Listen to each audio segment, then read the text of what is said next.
Välkommen till Tro och under, ett program som sänds från Mediemission International. Mediemission International är en dotterorganisation till IRR-TV som har sitt huvudkontor i Finland. Och vi har funnits på kanal 10 och nått Sverige under många år nu, och jag tror att du som är en av våra vänner, supporters, du känner väl till oss. Du som är ny och kanske tittar på det här programmet för första gången, så har vi en hemsida, mediemission.se. Där finns all information du behöver om det vi har gjort, det vi gör och det vi kommer att göra.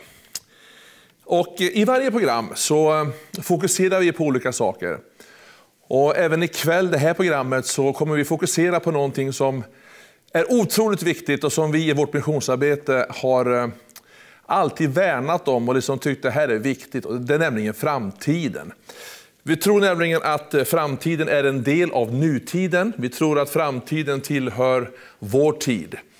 Ibland har man sagt att ungdomar och unga vuxna är en del av framtidens arbete. Men det är faktiskt så att unga människor och unga vuxna är en del av vår egen tid nu. Och vi tror att vårt arbete, mediemission, är ett viktigt arbete. Och vi har sett under många år att det har vuxit år från år från år. Och idag så är det ett stort arbete som berör faktiskt stora delar av världen. Vi har 16-17 satelliter där vi sänder våra tv-program. Vi gör cirka 1000 program varje år från huvudkontoret i Finland, i Kerava. En gång i tiden, för över 45 år sedan, så fick Hanno och Laura Hauka en vision från Gud som har bevisats genom åren vara en vision till 100% given av Gud. Vi har sett hur det har funnits en trohet och en karaktär i arbetet. Och det är någonting som vi i vårt arbete i Sverige, en del av detta stora missionsarbete, alltid har sagt att det är ett arbete som andas karaktär. Vi har sagt många gånger att vi vet var vi kommer ifrån och vi vet vad vi gör. Och vi vet också vad vi tror vi ska någonstans. Och vi ska in i framtiden med full kraft oavsett hur världen ser ut. Oavsett vad covid-19 har gjort det sista året, så kan ingenting stoppa oss att missionera och evangelisera och få se tusentals och åter tiotusentals människor bli frälsta. And in this program we will be focusing on the future, and with us in the studio tonight we have the founder, the Dr. Hanno Hauka. You're welcome. Thank you, Morgan. And then we have also Kenneth Grönros. He has been involved deeply in the work from the very first beginning, and also are in the board in Sweden Media Mission International. And friends, I call you friends because you are friends. We are going to talk about the future in our mission work. But first, I want you to maybe do a brief recap, Hanno. Few minutes about those maybe our new viewers. How everything started once, you and Laura, your beautiful wife. Yeah. Well, that's going to be a very long recap, 44 years. But anyway, yeah, but it was, yeah, you're right.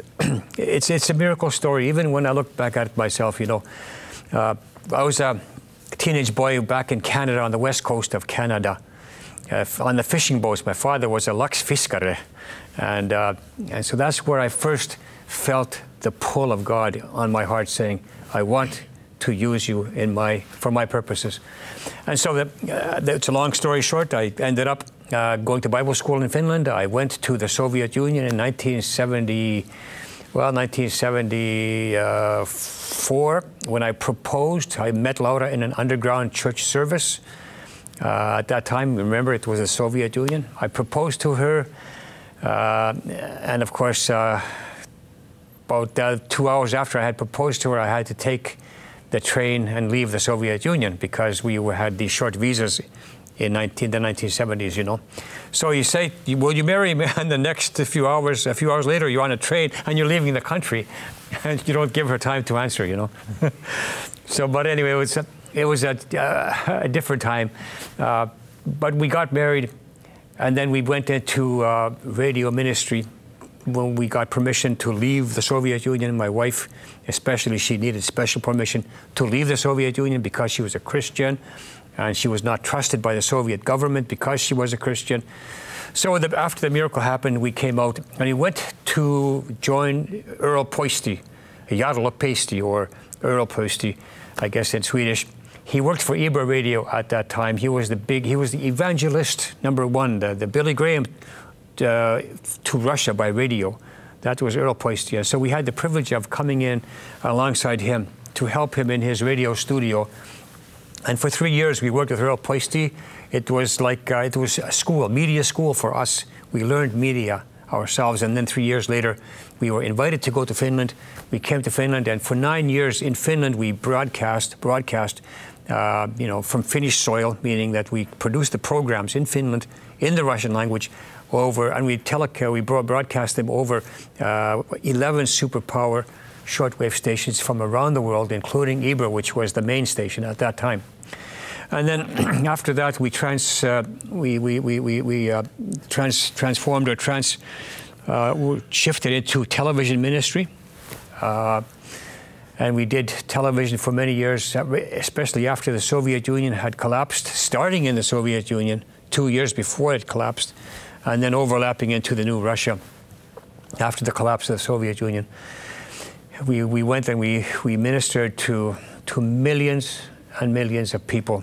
According to Soviet television, Russian television statistics, officials, they said that these programs that we had put on air, the Bible stories, Superbook, 52 Bible stories, were watched by almost 300 million people living in the Soviet Union. And then, of course, in Russia, even after the collapse, it was still, you still had the same television channels and you still had the same coverage.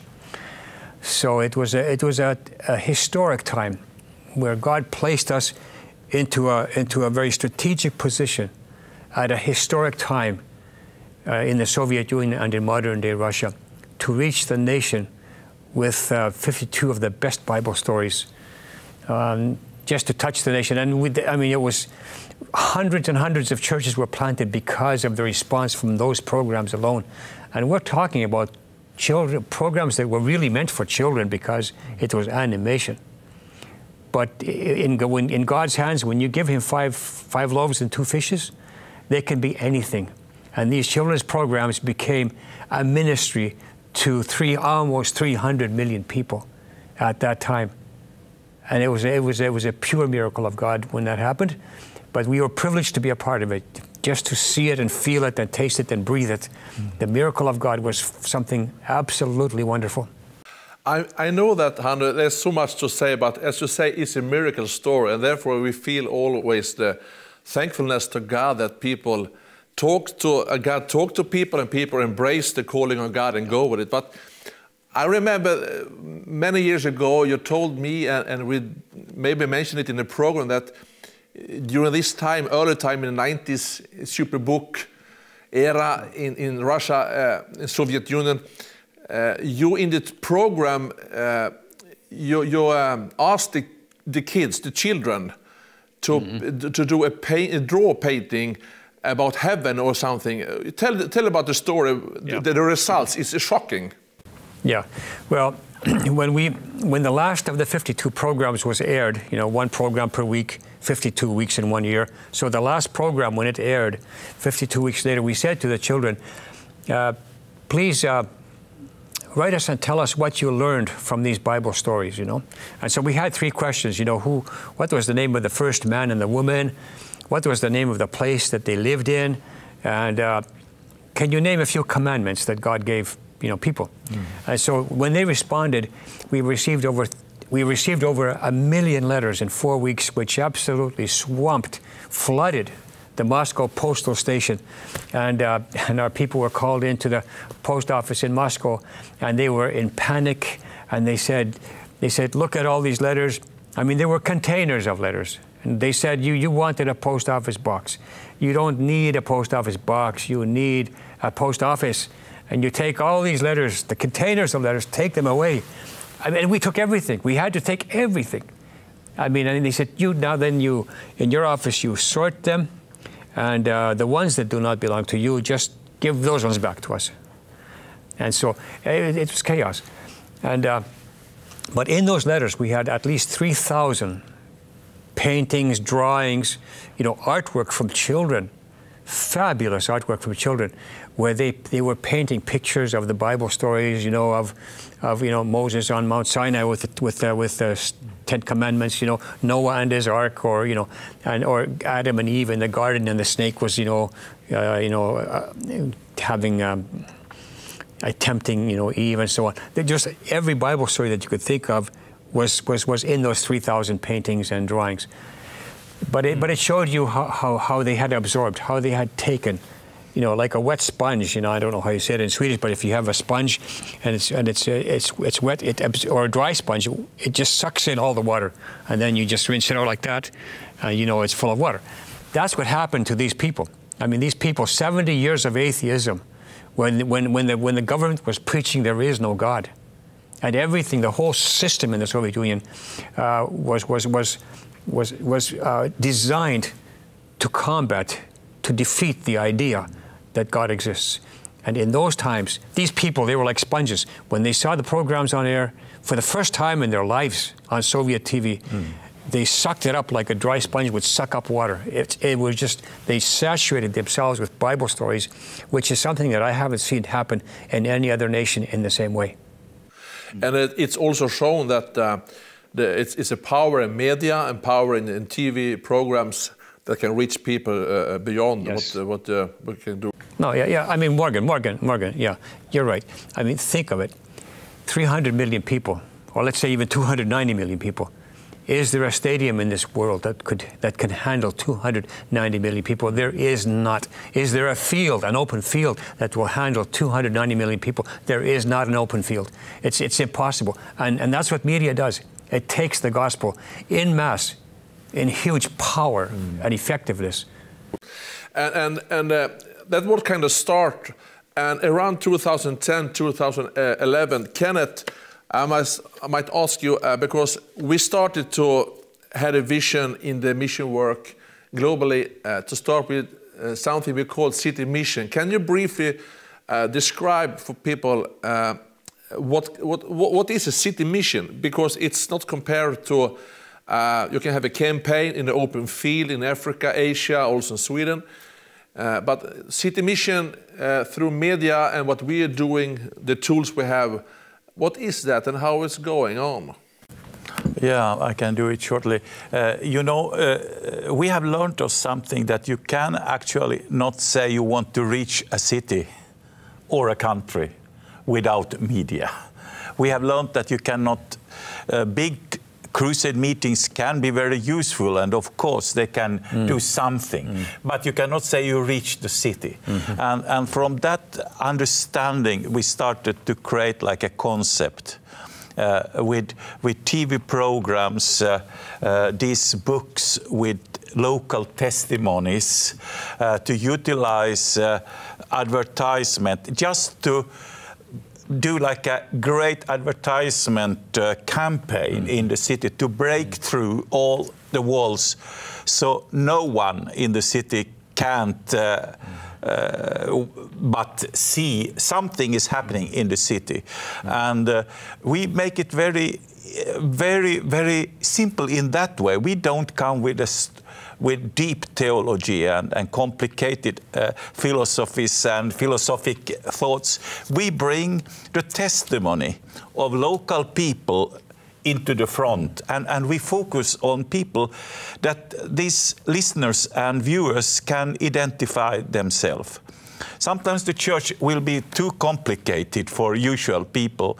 We try to make it simple like Jesus. Let people tell, what have you seen, what have you experienced? And we have seen such a wonderful breakthrough and such a wonderful unity between different churches that join hands. Churches that used to maybe steal sheep from each other, now they started to join hands to reach the city.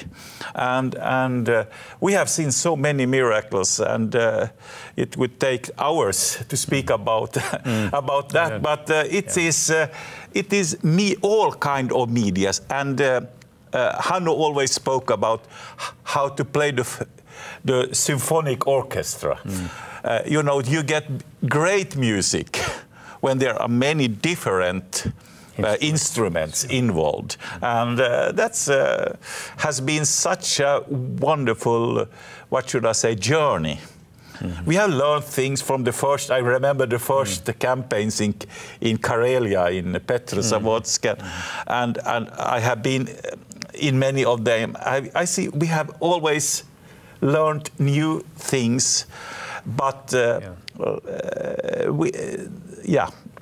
That's true. But I must say, Hanno, that what we have figured out is that this kind of city mission combined with ads and TV, radio, everything, as you said, is symphonic orchestra, it works in different kind of cultures, because the gospel is not a culture thing, it's a kingdom thing. So that's very interesting that everywhere we have done this, you can see a breakthrough. Yes, that is true, that is true. But as Kenneth said, you know, when you go back 17 years to the first campaign, you see that the campaign has also evolved. In other words, it has been perfected, it has changed. Life does not stand still, and especially when you go to different cultures, you come up with a new challenge. Every culture is a challenge. Right. You have to adapt the campaign to that culture. And if we were to do it, for example, in Sweden, Norway, or Denmark, or even, let's say, France or Germany, it would have to be adapted to the lives of the people and society. And it's a big challenge. But the gospel has the power to change the lives of men and women today. No debate. There's no dispute. It's true. But it has to be preached. It has to be told. Yeah. And when we are now looking in the future, Kenneth and Hanno, because everything is changing. I mean, the culture, as you say, the environment, the spiritual environment is changing all over, and the theology is under attack in one way in our part of the world. But Jesus Christ is the same forever. What can you see with your spiritual eyes? I mean, when you see in the future, how can we develop the mission work, and what is the challenges also? I mean, it's not easy every time, as I say, but there is a way. But what can you see from your heart in the future? The church has a great future if we understand what it is to be church. Because sometimes we start to make like a social clubs. We try to enjoy our own people, but the church will have a great time when we change the focus from inside to outside, to see our cities, and to see there are so many others that need. And the other thing, you know, this year especially, COVID years, or what we call it, it also make us think what is important in life. I think when this crisis is over, I believe there are millions, hundreds of millions that have understand something, how weak we are and how easily everything can break. I think people are open to hear about the hope of the future, to hear about something that can come into your life to give you the inner strength. Yeah. Because so many people are suffering now with loneliness and fear and so many things that are heavily. So in my spirit, in my heart, I know the best is yet to come when it comes to the church, because we have something to tell people, especially in this time. We have learned something. The society cannot change all problems. They cannot solve all problems. The medicine cannot do that. In some way, the little virus can put all the world upside down. I hope, and I think, and I believe there are millions of people understanding we need something else than our own strength. Yeah, yeah. Morgan, let me say this, that I think one of the greatest successes for the devil has been for the church to build walls. Yeah. Right. And to sit inside those walls. Yeah. It's you have to give the devil credit. He succeeded when he did that, when he allowed us to think that we could build walls and sit inside those walls and then everything is fine. Let's worship and have our worship songs and our music, and everything's fine. That's not what Jesus meant. when he said go into all the world, he wasn't thinking about walls. He wasn't thinking about churches. Right. He was thinking about people coming together and hearing the proclamation of the gospel.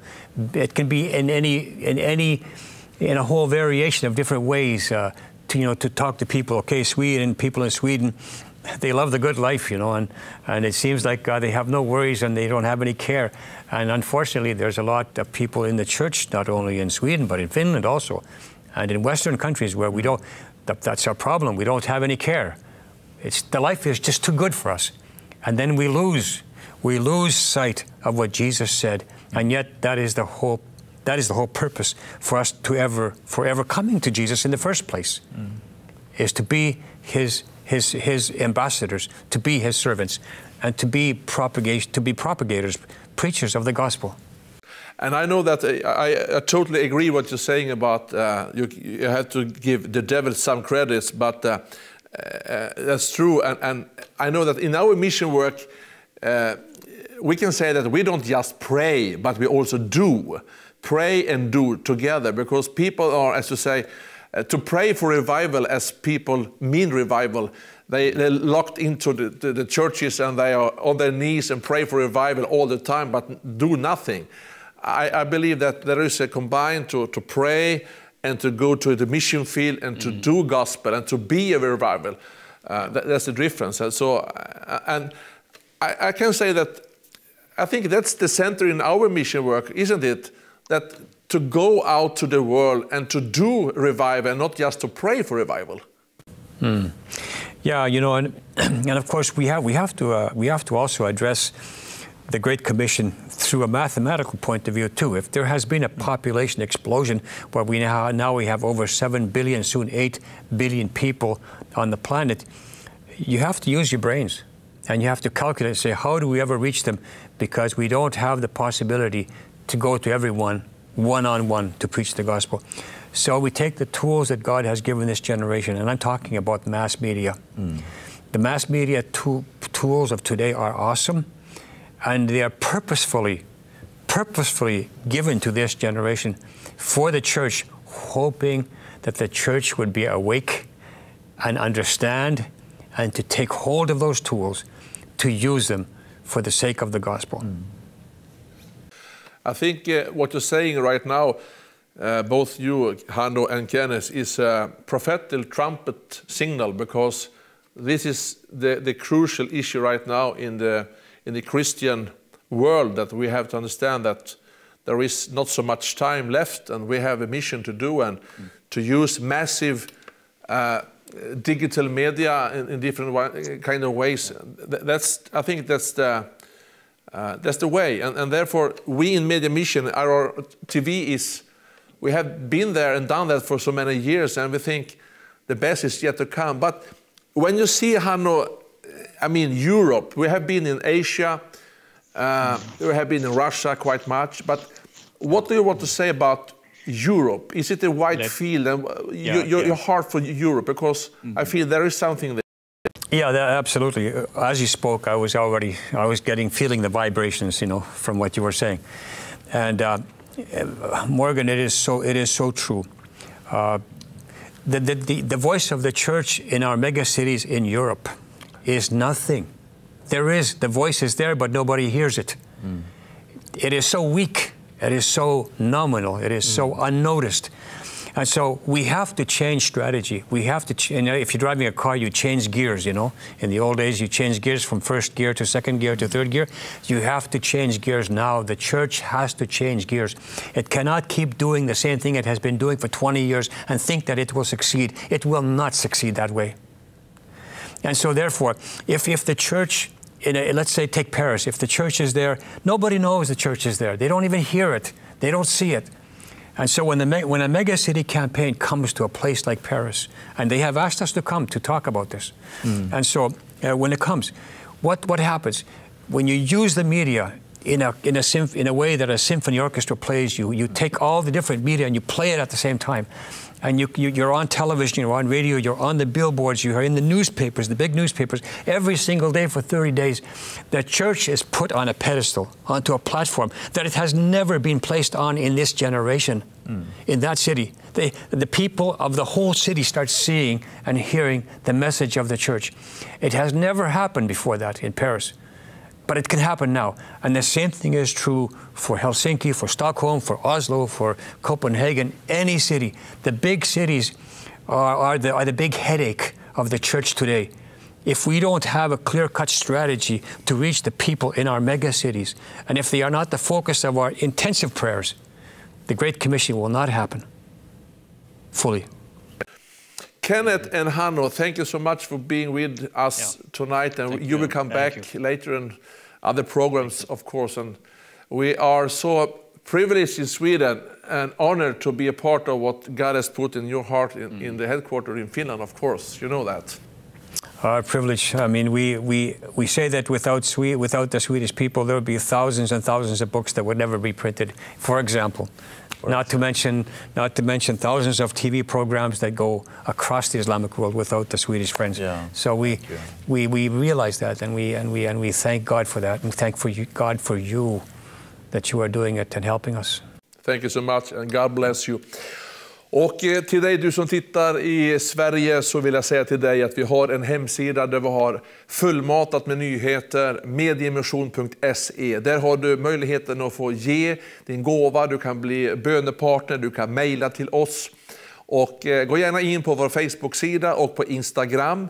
Vi satsar lite extra på sociala medier nu för att komma i kontakt med dig. Och sprid vår sida, gör reklam för den, beställ böcker via hemsidan. Och vi ska försöka hjälpa dig så gott vi kan, och vi gör allt vi kan för att vi tillsammans ska få se Guds rike bryta fram. Vi från Medievision, Tro och Under och hela arbetslaget vill önska dig det bästa vi kan ge dig, och det är Guds rika välsignelse. Så ses vi nästa vecka. Tack!